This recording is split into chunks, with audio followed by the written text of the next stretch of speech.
ప్రియమైన మా పరలోకపు తండ్రి, పరిశుద్ధమైన దేవా, నీకు వందనాలు. నేటి ఉదయకాల సమయంలో ప్రభువా, మీరు మన సజీవులుగా ఉంచిన కొరకై స్తోత్రము చెల్లిస్తున్నా. ఈ దినమున మాకు సిద్ధపరిచినటువంటి ఆత్మీయ సందేశం బట్టి స్తోత్రములు. దైవజనుడు భక్తి అంకుల్ గారి ద్వారా అనుగ్రహించిన సందేశం బట్టి స్తుతిస్తున్నా. మే 4వ తేదీ నాడు మా అందరితో మీరు మాట్లాడమని యేసునామమును ప్రార్థించి వేడుచున్నాము తండ్రి. ఆమేన్. దైవ మర్మములు. మే 4వ తేదీ నాడు. నీ దేవుడిని యెహోవా తట్టుకు తిరుగుము, వారు విశ్వాసఘాతకులు కాకుండా నేను వారిని గుణపరచుదును. వారి మీదనున్న నా కోపము చల్లారెను, మనస్ఫూర్తిగా వారిని స్నేహితును. హోషేయ గ్రంథము 14వ అధ్యాయము 1వ వచనం 4వ వచనం. 50 సంవత్సరములకు పూర్వము నా జీవితము సంపూర్ణముగా వ్యర్థమైనది. సిగ్గు, ఓటమి, గొడ్డుబారిన జీవితమును జీవించుచుంటిని.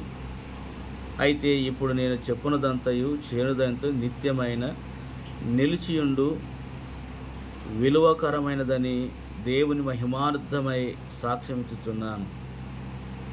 నేనెక్కడైనా తప్పిపోయినచో ప్రభువు నన్ను శిక్షించి క్రమపరిచి తిరిగి సమకూర్చుచున్నాడు.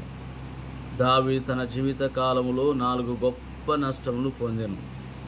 అయితే దేవుని కృపా సహాయం వలన తాను నష్టపోయినదే కాక అంతకంటే అధికముగా దావీదు సంపాదించుకొనగలిగాను. యేసుక్రీస్తు ప్రభువునందు విశ్వసించిన మనమును మన జీవితంలో తప్పిపోవుట, సందేహము, గుడ్డితనము, ఓటమి ద్వారా అనేక ఆత్మీయ నష్టములను పొందుదుము. దేవుని వాక్యము కొరకైన ఆకలిని, ప్రార్థనా భారము, దేవుని వాక్యము యొక్క గ్రహింపును కోల్పోదుము. దేవుని వాక్యమును, ఆయన సన్నిధిని అనుభవించుటకును ఎరుగక ఆయన మందిరం యొక్క అనేక ఆధిక్యతను పోగొట్టుకొందుము. యథార్థముగా నీవు పోగొట్టుకున్న వాటి విషయమై దేవునికి ఇలాగున ప్రార్థించుము. ప్రభువా, నా నష్టములన్నిటిని దయచేసి ఇప్పుడు సమకూర్చుము.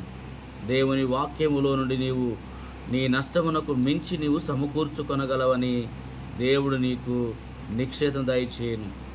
దేవుని వాక్యమును చదువుకొలది దావీదు తన 4 నష్టమును ఎలాగూ సమకూర్చుకొనో చదివేదము. అదే దేవుని వాక్యము నుండి విశ్వాసమైన మనమును మన ఆత్మీయ నష్టమును ఎలాగో సమకూర్చుకొనగలమో చూడగలము.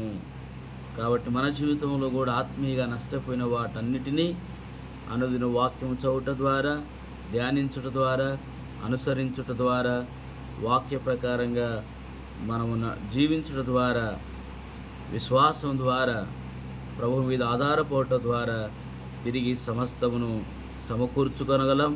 ఆయన మాట విని ఆయన వీటికి విధేయులమై ఆయనను అనుదినము సేవించుచు ఆయన రాకడ కొరకై సిద్ధపట్టుకు ప్రభు మనకు సహాయపడునుగాక. ఆమేన్.